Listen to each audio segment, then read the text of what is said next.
Hola a todos. Os he citado a las tres parejas porque la sesión de hoy la vais a dirigir vosotros. Supongo que todos habéis oído hablar de las terapias de grupo de parejas. En la mesa hay varios sobres que tendréis que ir abriendo en orden numérico. ¿Esto qué es? ¿Cuánto misterio? ¿No deberíamos presentarnos antes? Lo digo porque yo no os conozco a ninguno. Bienvenidos a la primera consigna.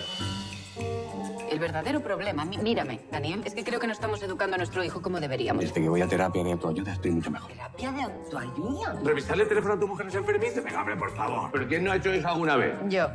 Yo. Dibujó en la pizarra una zorra con la cara de la profesora. ¿Qué cara puso? No, no lo hagas. ¡Oh, my God!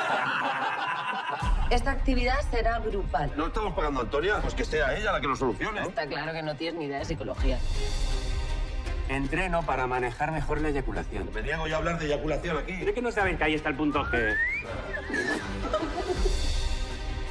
Le pusiste los cuernos, Alejandro se enteró y te dejó, ¿o no fue así? ¿Falta por descubrir alguna mentira más? ¿Lleva pilas? No, funciona con batería.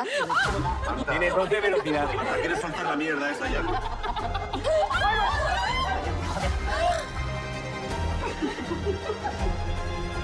Pero Marta, que no bebas más. Suelta el vaso. Se acabó, nos vamos. Nosotros nos vamos. Quiere manejar, que hagas lo que él dice.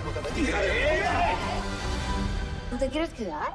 Sí, yo me quiero quedar a leer el último sobre.